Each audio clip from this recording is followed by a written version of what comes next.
पहला क्वेश्चन है, मानसिक स्वास्थ्य विकास का उद्देश्य है। मानसिक स्वास्थ्य की रक्षा, मानसिक रोगों का इलाज, आत्मविश्वास को बढ़ाना, ये सभी। कौन सा सही हो जाएगा? ऑप्शन नंबर 4, ये सभी। अगला है, निम्नलिखित में से कौन सा अनुशासनहीनता का सामाजिक आर्थिक कारण नहीं है? बिखरे घर, निम्न आर्थिक स्थिति, अयोग्य शिक्षक, पास पड़ोस का व्यवहार। तो कौन सा सही हो जाएगा? ऑप्शन नंबर 3, अयोग्य शिक्षक। अगला है, बुद्धि का त्रिस्तरीय मॉडल प्रस्तुत किया गया। गार्डनर द्वारा, बर्ड द्वारा, बर्नर द्वारा, कैरोल द्वारा। तो कौन सा सही हो जाएगा?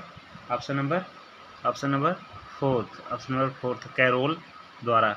अगला है, अपने वातावरण के बीच संतुलन बनाए रखने की योग्यता कहलाती है तनाव, प्रेरणा, समायोजन, क्षमता। तो कौन सा सही हो जाएगा? ऑप्शन नंबर 3, समायोजन। अगला है, 6 वर्ष तक बच्चे की लंबाई का परास होती है। कह रहा है 6 वर्ष तक बच्चे की लंबाई का परास होती है 44.5 से 48.5 इंच। अगला है 40.5 से 44 इंच। अगला 45.5 इंच से 56.5 इंच। अगला 30.5 से 43.5 इंच। तो कौन सा सही हो जाएगा? ऑप्शन नंबर 1, 44.5 इंच से 48.5 इंच। अगला क्वेश्चन है, TAT का संबंध है। पहला, बुद्धि परीक्षण से। सेकंड, व्यक्तित्व परीक्षण से, स्मृति परीक्षण से, विकास सिद्धांत से। तो कौन सा सही हो जाएगा? ऑप्शन नंबर 2 हो जाएगा, व्यक्तित्व परीक्षण से। अगला है, नवीनतम शोधों से यह स्पष्ट हुआ है कि संज्ञानात्मक विकास में बच्चों के का सिद्धांत तथा उपागम की अहम भूमिका है। परिवार आवश्यकता, मन सूचना संसाधन, बुद्धि अदृश्य, इनमें से कोई नहीं। तो कौन सा सही हो जाएगा? ऑप्शन नंबर 2, मन सूचना संसाधन। अगला है, फ्रायड ने विकसित किया सीखने का नियम। अगला, भूल और प्रयास का नियम। अगला, मनोविश्लेषणवाद। अगला, अध्यात्मवाद। तो कौन सा सही हो जाएगा? Option number 3, मनोविश्लेषणवाद। अगला है, बालकों की शैक्षिक उपलब्धि को निम्न में से कौन सा अशैक्षिक कारक सर्वाधिक प्रभावित करता है? बालक की प्रेरणाएँ, बालकों के संवेगों से मुक्ति, विद्यालय के बाहर बालक के उत्तरदायित्व, स्वाध्याय की आदतें। तो कौन सा सही हो जाएगा? ऑप्शन नंबर 1, बालक की प्रेरणाएँ। अगला क्वेश्चन है, किसी क्रिया को बार बार दोहराने से उसका संबंध दृढ़ हो जाता है, थार्नडाइक के किस नियम पर आधारित है? अगला, फर्स्ट है, तत्परता के नियम पर, प्रभाव के नियम पर, अभ्यास के नियम पर, उपरोक्त में से कोई नहीं। तो कौन सा सही हो जाएगा? ऑप्शन नंबर 3, अभ्यास के नियम पर। अगला क्वेश्चन है, एक बालक ने एक बिल्ली को डंडे से मारकर भगा दिया। अब जब भी बिल्ली बालक को देखती है तो तुरंत भाग जाती है। बिल्ली की यह सीखने की क्रिया किस प्रकार की है? अनुकरण प्रवृत्ति द्वारा सीखना, संबंध सहज क्रिया द्वारा सीखना, सूझ द्वारा सीखना, प्रयास एवं त्रुटि द्वारा सीखना। तो कौन सा सही हो जाएगा? ऑप्शन नंबर 2, संबंध सहज द्वारा सीखना। अगला है, विद्यालय के भौतिक संसाधनों के साथ साथ मानवीय संसाधनों का संरक्षक कौन होता है? वित्तीय प्रबंधक, प्रशासकीय प्रबंधक, प्रधानाचार्य, प्रधानाध्यापक। तो कौन सा सही हो जाएगा? ऑप्शन नंबर 4, प्रधानाध्यापक। अगला क्वेश्चन है, अंतर्भूत अभिप्रेरणा का आशय है कि बालक, पहला, पुरस्कार पाने की इच्छा से कठिन परिश्रम करता है, दंड से बचने के लिए नित्य पाठशाला आता है, अध्यापक के डर से गृह कार्य पूरा करता है, ज्ञान की वृद्धि के लिए लगन से पढ़ाई करता है। तो कौन सा सही हो जाएगा? ऑप्शन नंबर 4, ज्ञान की वृद्धि के लिए लगन से पढ़ाई करता है।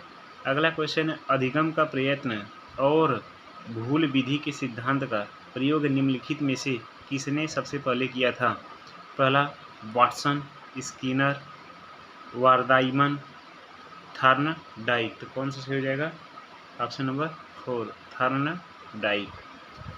अगला क्वेश्चन है, निम्नलिखित में से कौन सी अच्छे प्रश्नों की विशेषता नहीं है, प्रश्नों का अस्पष्ट होना, प्रश्नों की निश्चितता नहीं होना, प्रश्नों का विशिष्ट होना, प्रश्नों का सादृश्य होना। तो कौन सा सही हो जाएगा? ऑप्शन नंबर सेकेंड, प्रश्नों की निश्चितता नहीं होना। बालकों में अधिगम की विकास में निम्नलिखित में से सबसे महत्वपूर्ण क्या है? व्यस्त विद्यालय कार्यक्रम, अधिक पाठ्य पुस्तकें, अधिगम उत्प्रेरित वातावरण, उत्सुक माता पिता। तो कौन सा सही हो जाएगा? ऑप्शन नंबर थर्ड, अधिगम उत्प्रेरित वातावरण। क्वेश्चन है, नैतिक मूल्यों के प्रति अध्यापक का क्या दृष्टिकोण होना चाहिए? नैतिकता को शिक्षक अति आवश्यक चीज़ समझे। शिक्षक का दायित्व है कि वह स्वयं को नैतिक बनाए। शिक्षक को नैतिकता की ज़्यादा परवाह नहीं करनी चाहिए। शिक्षक का दायित्व है कि वह स्वयं भी नैतिक हो, वह छात्रों को भी नैतिक बनाए। तो कौन सा सही हो जाएगा? ऑप्शन नंबर फोर्थ, शिक्षक का दायित्व है कि वह स्वयं भी नैतिक हो, वह छात्रों को भी नैतिक बनाए।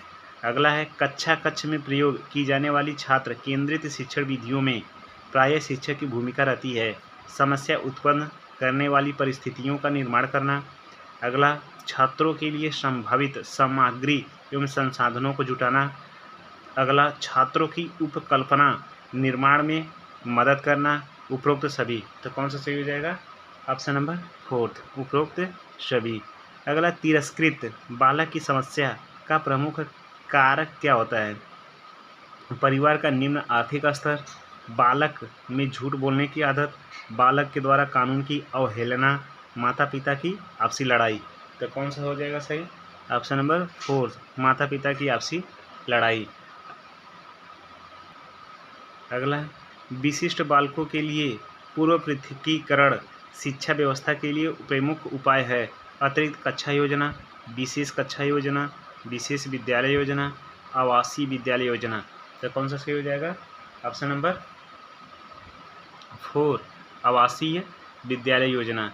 अगला है, किसी बालक में मानसिक विकास का परिणाम होता है। बालक की याद करने की योग्यताओं में वृद्धि, बालक की सामाजिकता में विकास, बालक के द्वारा स्वानुभवों द्वारा लाभ प्राप्ति की योग्यता, उसकी सामान्य योग्यताओं में वृद्धि।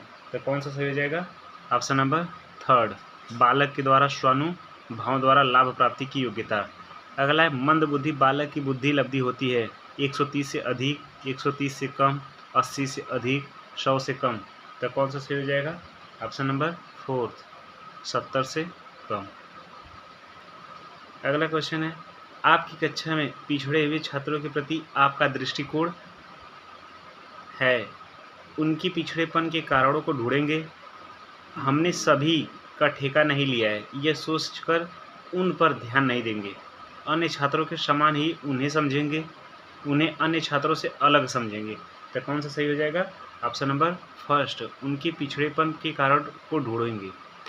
अगला है, कुपोषण से ग्रसित बालक में निम्नलिखित में से कौन से परिवर्तन होने लगते हैं? उसके मन में हीन भावना जन्म लेने लगती है, वह अन्य बालकों से अलग रहने लगता है, उसे नींद कम आती है, उपरोक्त सभी में परिवर्तन हो जाता है। तो कौन सा सही हो जाएगा? ऑप्शन नंबर फोर्थ, उपरोक्त सभी में परिवर्तन हो जाता है। अगला है, पढ़ने की अक्षमता निम्न में से किससे संबंधित है? अफेज्या से, डिस्लेक्सिया से, डिप्रेसिया से, अपरेक्सिया से। तो कौन सा सही हो जाएगा? ऑप्शन नंबर सेकेंड, डिस्लेक्सिया से। अगला है, निम्न में से एक प्रतिभाशाली बालक की विशेषता क्या है? मूर्त विषयों में रुचि, मंद बुद्धि बालकों में रुचि, दैनिक कार्यों में समरूपता, सामान्य अध्ययन में रुचि। तो कौन सा सही हो जाएगा? ऑप्शन नंबर फोर्थ, सामान्य अध्ययन में रुचि। अगला क्वेश्चन है, शिक्षा में सुधार के लिए एक शिक्षक को सुधार हेतु निम्न में से क्या उपाय करने चाहिए?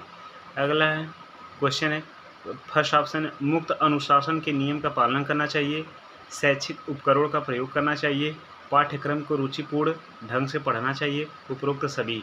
तो कौन सा सही हो जाएगा? ऑप्शन नंबर फोर्थ, उपरोक्त सभी। अगला है, छात्रों की शिक्षा एवं लक्ष्य प्राप्त करने हेतु तैयारी का निर्धारण कौन करता है?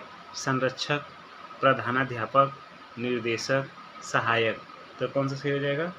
ऑप्शन नंबर फोर्थ, सहायक। अगला है, संवेग व्यक्ति की उत्तेजित या तीव्र अवस्था है। निम्न में से यह किसका कथन है?